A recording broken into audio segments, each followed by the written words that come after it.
Here follows a text written by Marko Francišković as an afterword for the book Science and the Flat Earth by Zdravko Vampovac, which will soon be published. Afterword. Geopolitics of the Flat Earth and the Art of War by Marko Francišković.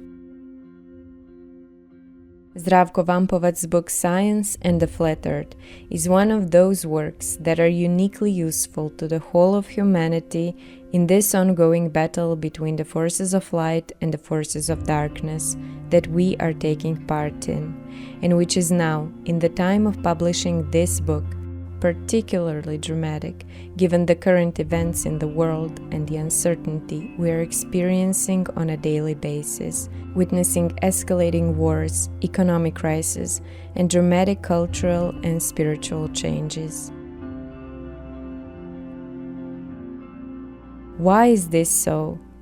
Why does this book, with its controversial topic of the flat earth, deserve the designation of a valuable and useful work for humanity? Through the segment of geopolitical analysis and how the understanding of the Earth's shape provides a clearer and more accurate insight into understanding real geopolitical processes, I will attempt to clarify and explain the importance of the Earth's shape. The fundamental reason lies in the very nature of distinguishing truth from lies, knowledge from misconceptions, understanding from ignorance. However, this applies not only to geopolitics, but also to our entire existence in this world. Simply put, if we haven't fallen victim to someone's lies and fabrications, we are better off in every regard. Also, by rejecting the lie of a spherical Earth, we reject one of the fundamental forms of subjugation and programming of our consciousness and minds about who we are, what we are, and why we are here.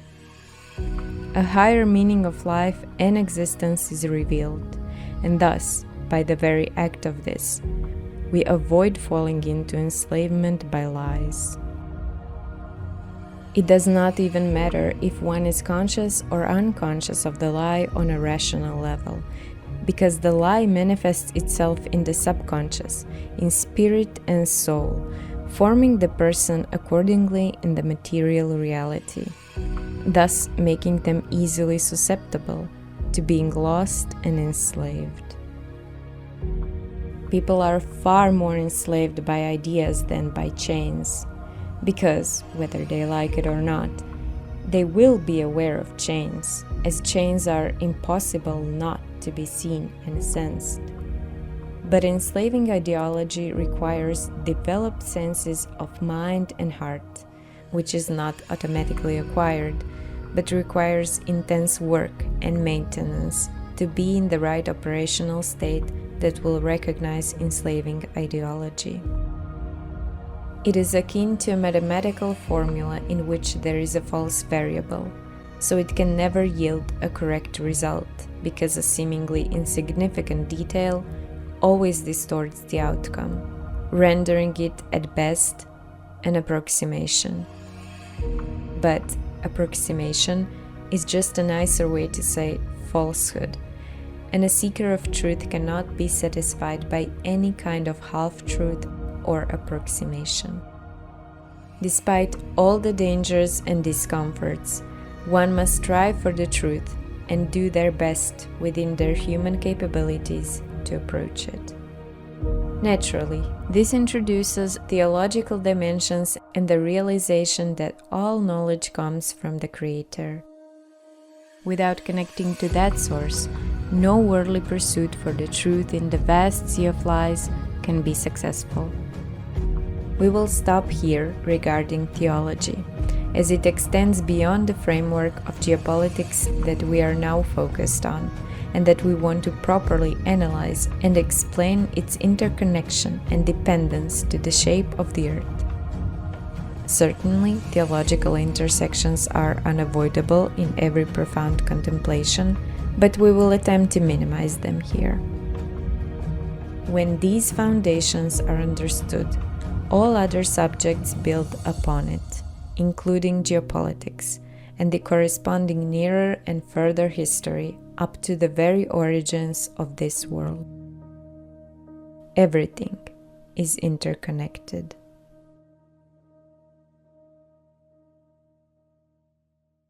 Let us now move specifically to the geopolitics and the art of war.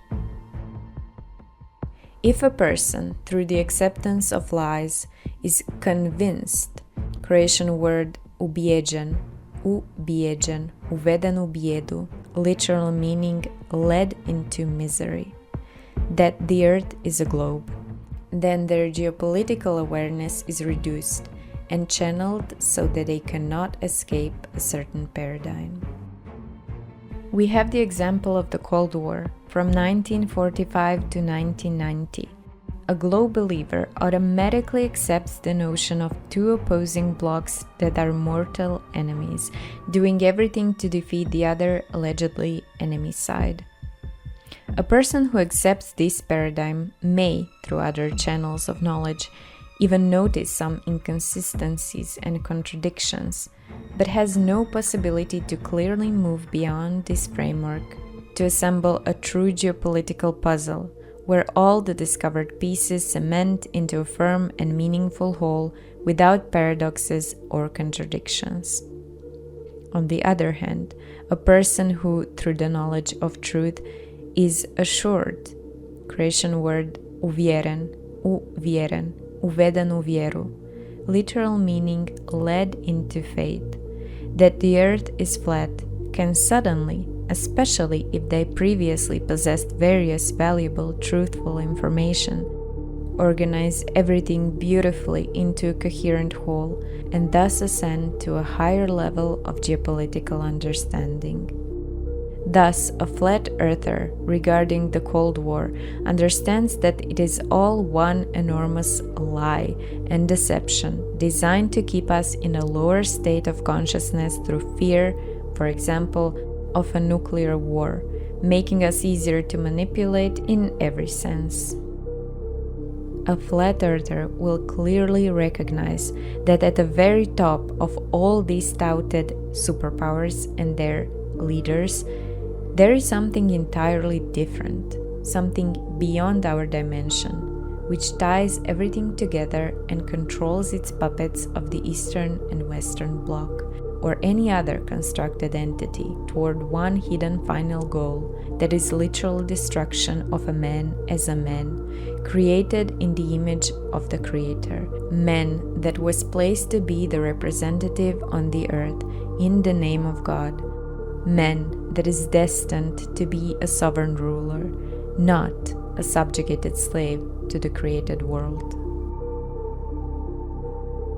A flat earther knows that the lie of the moon landing performed by the Americans is reinforced and subtly embedded into human belief precisely by the fact that the Soviet Union did not expose this lie of its supposed enemy, but rather reinforced it with its own missions to the moon, which were equally fabricated and more or less skillfully executed magicians' illusions. What is more, the fabricated moon landing surpasses the tricks of circus magicians, as it is, essentially, a literal magical process by the adherents of the forces of darkness. The Eagle has landed.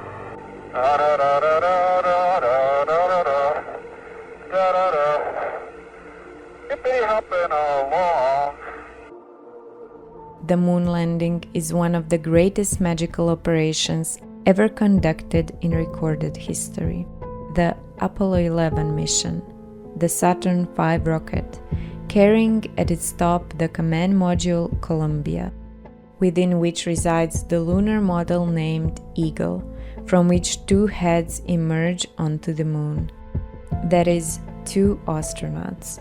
It might suit better to call them psychonauts, because to those who believe in them, they entered their psyche, which was the very goal of this magical operation. So, two heads emerge from the Eagle.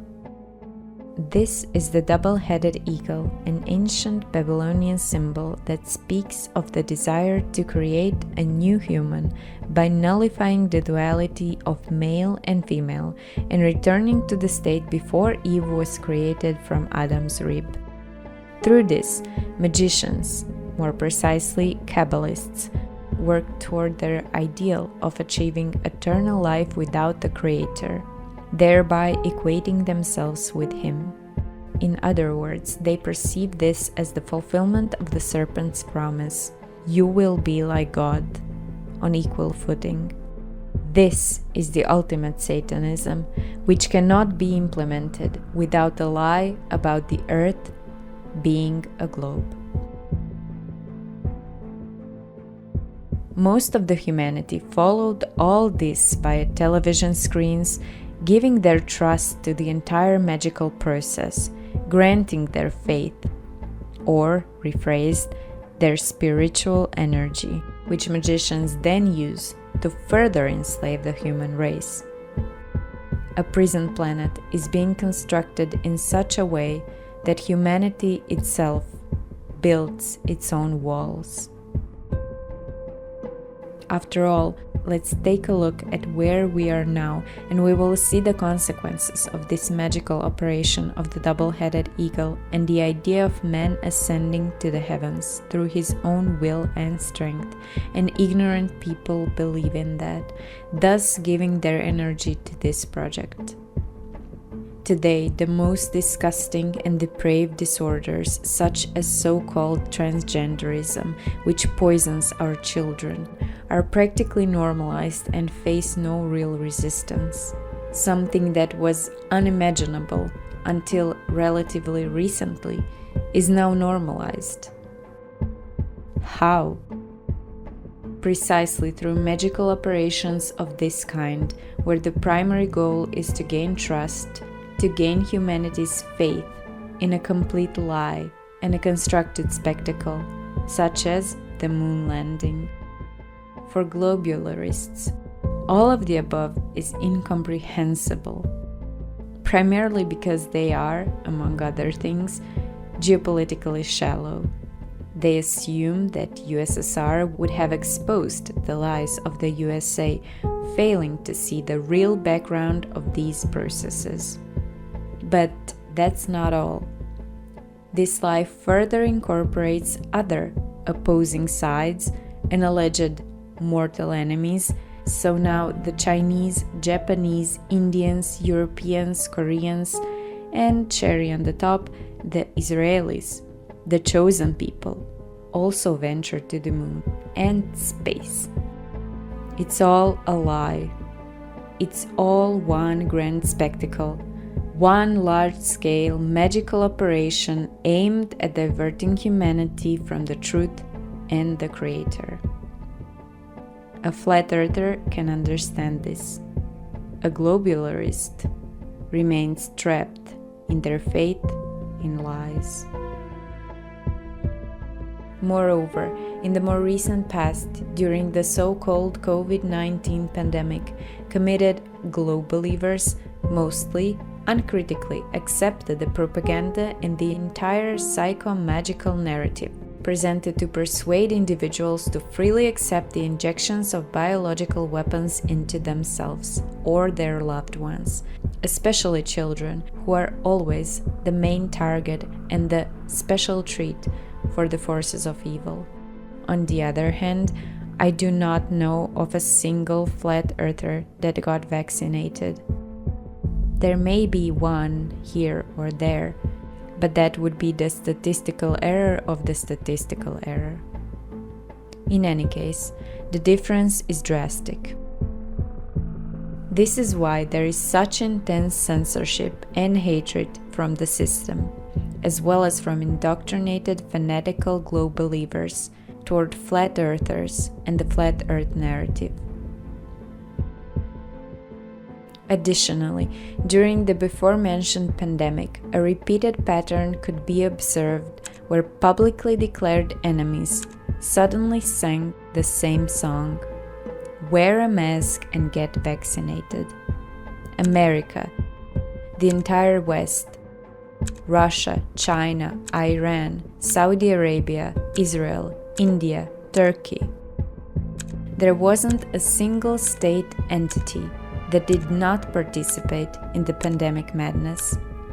Even the Taliban in Afghanistan wore masks. The only ones that I know of that rejected the pandemic narrative were the Houthis in Yemen. No masks, no social distancing, no restrictions, and no vaccinations were implemented in Houthi-controlled territories in Yemen. On the contrary, even at the height of the pandemic frenzy, the Houthis held mass gatherings and celebrated their religious holidays with hundreds of thousands of people. On the other hand, another internal entity, Hezbollah, remained silent on the pandemic and vaccination issue, which, at the very least, indicates that they lacked knowledge of the true state of affairs. Moreover, most of the Arab world engaged in mass vaccination, with extremely high vaccination rates, estimated at 80 to 90%, according to some reports. What does this say, and how does it relate to the flat earth idea? This example shows that when guidance and knowledge are incomplete, faith is placed in some fabricated science instead of the Creator and Creator's guidance, which calls on believers to question everything and to be the people of reason, not some blind followers of others and their constructed authorities. When people believe in science in this way, then the Creator leaves them to their choice.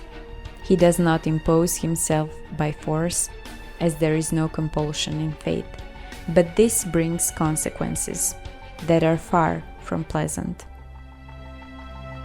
More precisely, using the example of Hezbollah and its leadership, which failed to call on its followers as well as the broader population it could reach in Lebanon and far beyond, to resist the pandemic deception, and especially to refuse, under any circumstances, to allow biological weapons to be injected into their bodies, which was so much promoted.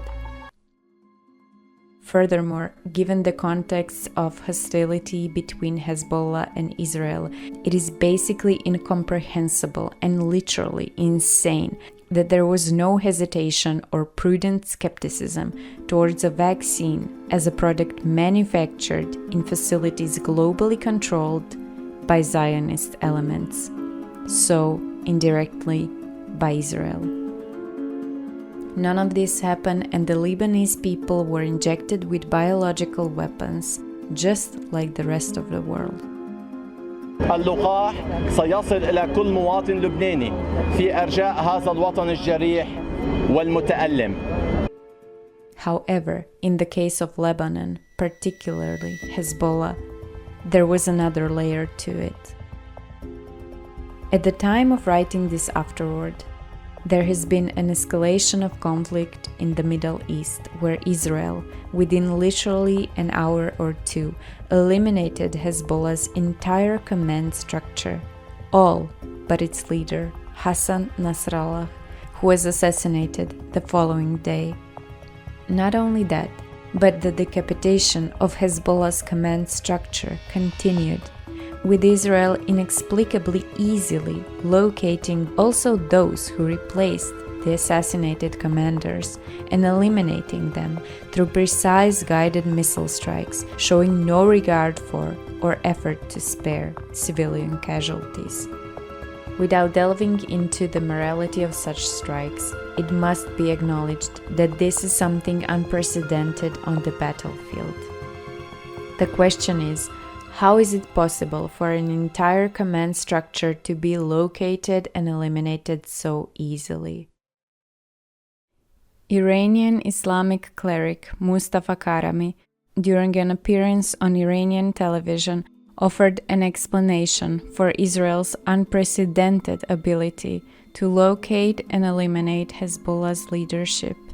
He attributed it to Zionists employing jinn or genies, as well as using science fiction technology. This is a prime example of tragicomical levels to which idolatry, in the form of uncritical approach to science and blind belief in imposed authorities, can lead. Such a statement acknowledges the problem and the absence of a real answer. However, it's obvious that Karami and the likes of him are willing to consider all other explanations, except for the most reasonable and logical one. Namely, they fail to comprehend that this situation is, among other things, related to sophistically designed biological weapons embedded into the bodies of the targets of these eliminations through the narrative of the fabricated and constructed COVID-19 pandemic. After all, how can this cleric think rationally when he and his Iranian colleagues were part of the same senseless narrative? First, he would need to admit to himself his own grave delusion, which would require suppressing and, in fierce internal struggle, overcoming one's ego, Arabic nafs, and accepting one's share of responsibility. It's far easier to shift blame onto someone or something else. In this case, Iranian clerics find excuses and justifications for failures in the world of jinn, demons, and the associated realms from other dimensions. Of course, the same logic applies to practically all religious organizations and denominations, Islamic, Christian, and Jewish alike. All these structures proved unified in promoting the lies of the pandemic narrative. Whether this was done consciously or unconsciously remains to be determined, but it does not change the consequences of such actions. Traditional methods alone could not enable such precision and speed of action. There could be a handful of spies and traitors, drone or electronic devices surveillance, or software hacking infiltrations. But even under the most ideal scenarios, none of this would enable the kind of operations we are witnessing in the example of Israel's elimination of Hezbollah's command structure. What remains as an explanation? The aforementioned biological weapon, which a significant percentage of that group has evidently injected into themselves. Thereby, via the graphene nanoparticles contained in the vaccines, vaccinated individuals became walking antennas with their own identification number. Additional support for this theory to explain how Israel achieves such unprecedented efficiency in its operations is found in the fact that Israel, while brutally and relentlessly destroying all possible infrastructure in Lebanon through airstrikes, leaves its mobile network untouched. If Israel wanted, it could easily disable it, plunging Lebanon into internet and telecommunications darkness. Instead, the internet and mobile networks in Lebanon remains operational, even amidst Israel's heaviest attacks on everything, living and moving. The assumption is that Israel refrains from disabling these networks because the telecommunications infrastructure serves as a tool for tracking and locating targets, which are then successfully eliminated. In contrast, Yemen and the Houthi leadership remain unscathed, even though Israel has conducted airstrikes on Yemeni targets. Not a single high-ranking Houthi commander has been eliminated with precision strikes, as has been and still is the case in Lebanon with Hezbollah's high command. In this context, as previously described and explained, if Hezbollah's leadership had been aware of the truth about the shape of the earth, they would have, like others around the world, unequivocally rejected any possibility of accepting a biological weapon into their bodies, which was designed and produced by their mortal enemy. Naturally, had leadership acted this way, the population would have largely followed suit, and the situation regarding the decapitation of Hezbollah's leadership, unparalleled in history, might have been radically different. What is more, the realization of the truth about the Earth's shape opens up entirely new horizons of scientific discovery. These, in turn, could lead to technological breakthroughs that could alter the current narrative of perpetual technological stagnation and lagging behind the enemy in that sense. Because for over a century, there has been no genuinely novel scientific discovery and progress. Today's achievements are all based on scientific discoveries and knowledge from 19th and early 20th century. Yes, there have been refinements. Modern cars, for example, are vastly superior in performance, speed, comfort, appearance, and so on, compared to the first automobiles.